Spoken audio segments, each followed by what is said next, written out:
अस्सलामुअलैकुम वरहमतुल्लाहि वबरकातुहू। हकीम मोहम्मद इमरान कम्बो आपकी खिदमत में हाजिर है। दोस्तों, जब मैं सलाम कहा करूं तो उसका जवाब कमेंट्स में ज़रूर लिखा करें।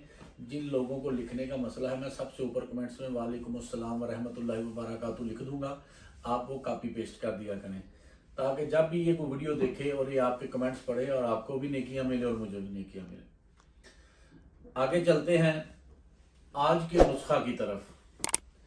मौजूदा दौर में जो हमारे खाने का स्टाइल है वो इस कदर बुरा और इस कदर हमारा जो शेड्यूल से हटके है, जिसके बायस सबसे पहले जो मैदे का मसला आता है वो होती है मैदे की तेजाबियत, और तेजाबियत के साथ ही जलन वाला पानी मैदे से हलक की तरफ आता है, जिससे मैं अगर गलत ना हूं तो पाकिस्तान की 50 से 60% आबादी इस मसले से मुतासिर है।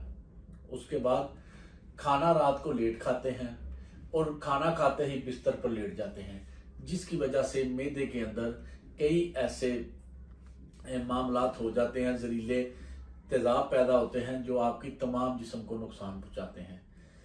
अब इस मर्ज के साथ साथ जो रिलेटेड प्रॉब्लम्स आती हैं मैदे की, वो क्या है? मैदे पर हर वक्त भारीपन रहना, गैसेस का अखराज मैदे से सही तरीके से ना हो पाना, भूख डे बाय डे कम हो जाना, जो ही आप कोई चीज खाएं मैदे पर वजन पड़ जाएगा, भारीपन हो जाएगा। इसके अलावा मैदे से जलन और तेजाबियत वाला पानी हलक की तरफ आएगा।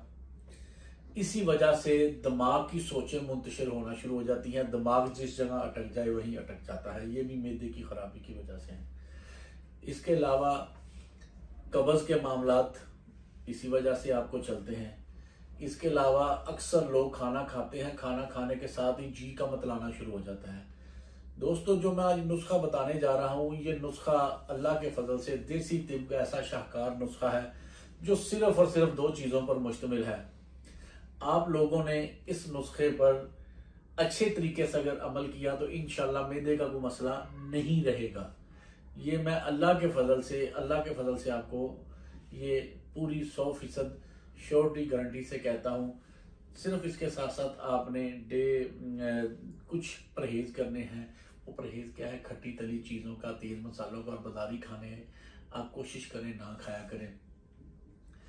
इस हवाले से मैं आपको पहले भी बेशुमार वीडियोस में बता चुका हूं कि मैदे की जो ज़्यादातर मसाइल आते हैं वो आप खाना खाते फ़ौरन सो जाते हैं। लिहाजा खाना खाने के बाद आप तकरीबन आधा घंटे के बाद 10-15 मिनट चहलकदमी ज़रूर किया करें, फ़ौरन ही बिस्तर पर ना लेटा करें।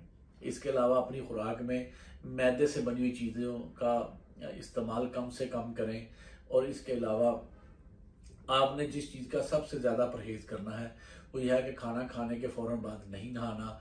एक खाने में दूसरे खाने का वक्फा इतना दे कि आपको खुल के भूख लगी हो। ये नहीं कि अभी थोड़ी सी भूख नहीं लगी या कुछ खाया, आगे कोई अच्छी और मज़ेदार चीज़ आई वो भी आपने खा ली, ये आपको बहुत ज़्यादा प्रॉब्लम करती है। तो ये मेरे सामने 2 चीज़ें पड़ी हुई हैं। एक है ये पुदीना, ये देसी पुदीना है। ये आप खुशक हालत में भी ले सकते हैं, ताज़ी हालत में भी ले लें। आजकल सर्दियां ज़रा इसकी पत्तियां बड़ी नहीं आ रही, गर्मियों में इसकी पत्तियां ज़रा बड़ी होती हैं। और ये है गुड़ भी आपने देसी लेना है, केमिकल से पाक वाला। अब ये जो तीसरी चीज़ है, ये इसी मतलब पुदीने की पत्तियां मैंने तोड़ के रख ली हैं ताकि मुझे तोड़नी ना पड़े। अब ये मैं ज़रा साइड पर कर देता हूँ। पुदीने की आपने पत्तियाँ लेनी है। ये जो डंडियाँ होती हैं ना, ये डंडियाँ ये आपने नहीं लेनी। अगर इसको आप इस्तेमाल करेंगे किसी भी दवाई में, आपके पेट में दर्द होने लग जाता है। ये एक टेक्निकल बात है जो हर बंदा आपको नहीं बताता। तो दोस्तों, इसको इस्तेमाल का तरीका, गर्म पानी का 1 गिलास दो जी, फुल पकता हुआ आपने गर्म पानी का पौना कप या 1 कप ले लेना है। फुल गर्म हो, इतना कि ये देखें भाप निकल रही है। ठीक है जी।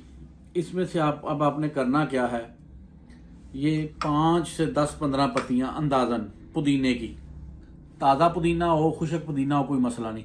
इसको गिलास में डालना और इतना सा गुड़ ये आपने लेके इस कप में डालना और इसको आपने प्लेट से ढक देना है। ये आपने कम से कम 5 मिनट के लिए इसको ढक दें, ताकि इसके जो लतीफ़ अज्जा हैं, जो नरम अज्जा हैं जिसकी हमें ज़रूरत है, ये है कावा। अगर इसी चीज़ को हम उबालें 5 से 10 मिनट, ताकि पानी आधा रह जाए या 3/4 या 2/4 रह जाए, उसको हम जोशांदा कहते हैं।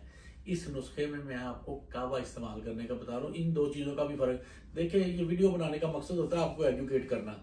अब होता यह है कि हमें ज़रूरत होती है किसी भी चीज़ के नरम अजजाज यानी कावे की, तो आप लोग क्या करते हैं, या जो नीम हकीम होते हैं वो आपको बता देते हैं पानी में उबाल लें वो जोशांदा। उसकी ज़रूरत नहीं है, हमें लतीफ़ अज्जा की ज़रूरत है, ये कावा है। 5 मिनट के बाद आपने क्या करना है, ये अभी 5 मिनट हुए तो नहीं, लेकिन मैं आपको बता रहा हूँ 5 मिनट के बाद आपने ढक्कन उतार के, आपका दिल करे छान लें, नहीं दिल करना ना छाने, तो इसको आप आराम से पी लें। ये आपने पीना कब है, दोपहर के खाने के बाद आपने ये 1 कप जरूर कावा पीना है। अगर आपने रात को लेट खाना खाया और फौरन बिस्तर पर सोने का इरादा है और कोई आपको टाइम वगैरह नहीं मिल रहा, तो आप उस वक्त भी ये कावा पी सकते हैं। इससे ये होगा कि आपका खाया पिया फौरन हजम हो जाएगा और मैदे के तमाम जो अंदर जो मामलात जो लेट खाने की वजह से ख़राब हो सकते हैं वो इंशाल्लाह नहीं होंगे। या इसके अलावा आप बहुत कहीं हैवी खाना खा लेते हैं, हाजमे में प्रॉब्लम आ रही है, फ़ौरन खा सकते हैं।